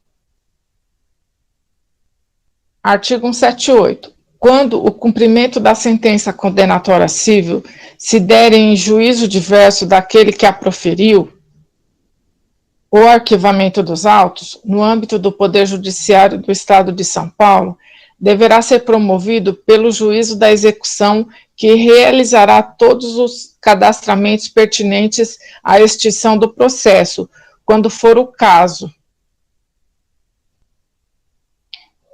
Nesse caso, vamos supor, uma sentença condenatória civil, ela é proferida em um juízo, mas a execução dela se dá em juízo diverso, o arquivamento do processo e a extinção do processo vai ser promovida pelo juízo da execução. E ele que fará todos os cadastramentos pertinentes à extinção do processo, quando for o caso. O artigo 516 fala o juízo que decidiu a causa no primeiro grau de jurisdição, o juízo civil competente quando se tratar de sentença penal condenatória, de sentença arbitral, de sentença estrangeira ou de acórdão preferido pelo Tribunal Marítimo. Nas hipóteses do inciso 1 e 2, o exequente poderá optar pelo juízo do atual domicílio do executado, pelo juízo do local onde se encontrem os bens sujeitos à execução, ou pelo juízo do local onde deva ser executada a obrigação de fazer ou de não fazer, casos em que a remessa dos autos do processo será solicitada ao juízo de origem. Por exemplo, o autor, ele ajuizou a ação de conhecimento no domicílio dele, mas na fase de execução, ele pode ajuizar, pedir que o cumprimento de sentença, a execução, ela se processe no domicílio do executado, por ser mais fácil para localizar bens dele lá. O CPC permite. Artigo 179. É autorizado o arquivo provisório de processos que se encontrem em fase de execução de título judicial há mais de um ano, e nos quais não tenham sido localizados bens do executado, mantido o nome das partes no cartório distribuidor. Os processos arquivados provisoriamente deverão ser excluídos das estatísticas mensais. Então, os processos que vão para o arquivo provisório, eles não contam como processo em andamento. Se surge um desarquivamento, eles colocam para andar, mas ele não vai mais contar. Artigo 180. Fica vedada às partes e advogados a consulta ou retirada de processos no depósito do arquivo terceirizado. Antes podia consultar os processos no arquivo terceirizado, agora é vedado. Tem que requerer o desarquivamento.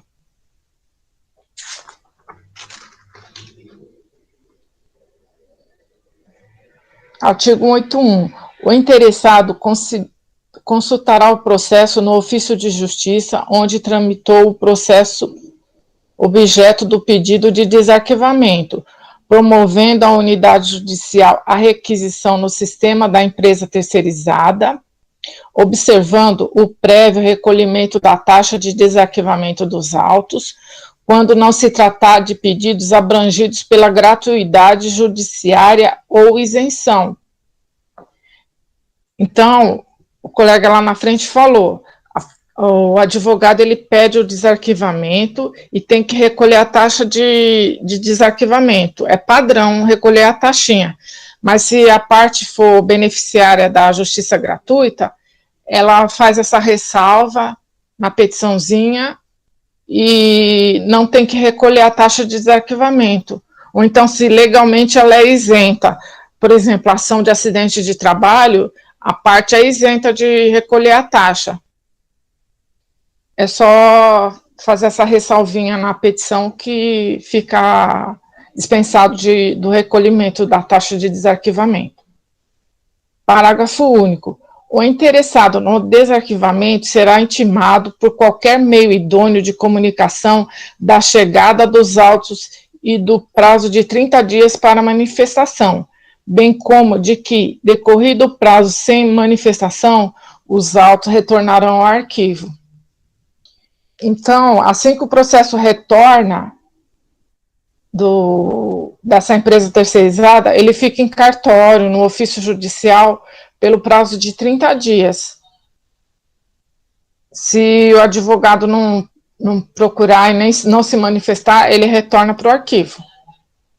Artigo 182. É expressamente vedado o manuseio de autos processados em segredo de justiça, exceção feita às partes e aos advogados por ela constituído, ou mediante ordem judicial expressa. Então, aqui já falaram que terceiros não podem acessar processo em segredo de justiça. Parágrafo único. A extração de cópia reprográfica ou certidão de processos com segredo de justiça, bem como o desentranhamento de documentos, dependerão de despacho do juiz competente. Então, pedir desarquivamento do processo. Se for segredo de justiça e a parte quiser a extração de cópia ou certidão, tem que fazer um requerimento e ter um despacho judicial autorizando. Artigo 183. Permite-se a pesquisa histórica em local apropriado mediante solicitação prévia para a Coordenadoria de Gestão Documental e Arquivos, que fará os encaminhamentos necessários para autorizar o acesso ao processo objeto da pesquisa. E minha parte termina aqui. Eu peço desculpas, mas eu perdi a conexão àquela hora. Imagina, Bruno. Sem problema. Vocês querem fazer algum comentário? Essa parte de arquivamento, desarquivamento e rearquivamento que você e o Felipe fizeram, estou vendo aqui que para todas elas, né, ela inteira foi atualizada ou adicionada novo item, né, em 2019. Então, tem grande potencial de cair alguma coisa dessa sessão. Vamos atentar, realmente, foi em 2019. É como você citou no 180, né? Fica vedada às partes e advogados a consulta ou retirada de processos nos depósitos de arquivo terceirizado, né? Você falou que antes era permitido, agora não é mais permitido, né? É vedado. Isso. Então, eu arriscaria que essa daqui poderia cair. Verdade. Foi o provimento número 45 de 2019. E é bem recente. Eu queria colocar aqui para vocês que eu faço curso pela Central dos Concursos. E através desses encontros aqui com vocês, eu me deparei que as apostilas de lá estavam desatualizadas. Constituição Federal, normas. Graças a vocês que eu estou estudando com material atualizado. É bom saber que a gente está com material em dia também. Ok. Então, acho que deu já em cima da hora, como foi da semana passada. E aqui a gente acabou normas, daí a gente pode fazer uma revisão mais para frente. Não precisa ser necessariamente semana que vem, né? Se vocês concordarem. Daí daqui umas semanas a gente pode fazer a revisão geral de normas. No mesmo estilo de CPC. Ok. Pode ser, André. Uhum.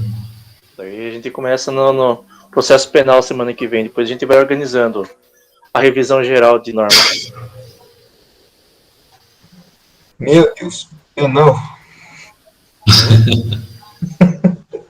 Vamos ver como é que a gente vai se sair. Espero que eu vá bem. Gente, só acrescentando também. Lá no grupo eu poderia, quem anotou aí, colocar os parágrafos, os itens que mais caíram nas últimas provas e tal. Olivia, você quer uma dica? Tem Quero. uma moça no Instagram que ela chama Bárbara, ela tá como alvo no TJ. Ela tem um material com toda a legislação mapeada, o que caiu. É através dela que a Arielle sabe os artigos que mais caíram. Sim. Por isso que ela sabe, ela sempre fala, através desse material dessa moça, da Bárbara do alvo do TJ. Beleza. Valeu. Se você quiser acompanhar. É que eu não tenho Instagram. Mas é importante, lá no Instagram tem bastante dica boa, viu? Sim. Tem bastante mesmo. Eu sigo muita gente lá e vale a pena. Se souber filtrar, né? Se tira coisa boa da internet. Tira. A internet é bom por isso. Graças à internet eu conheci vocês. Né? Tem muita gente divulgando conteúdo bom aí. E a gente está se ajudando bastante, com certeza. E eu não tinha noção nenhuma de direito, de norma, de nada. E agora eu já estou começando a engatinhar e estamos indo bem. Eu também acho que vocês estão num nível bom, gente. Está num nível excelente. Graças a Deus. Vamos manter o foco que, se Deus quiser, nossa hora vai chegar. Verdade. Beleza. Valeu, gente. Boa noite para todos. Então, boa noite. Fiquem com Deus. Precisando, vocês podem me chamar no particular. Ok. Boa noite, obrigado, pessoal. Tchau, pessoal. Boa noite. Boa noite.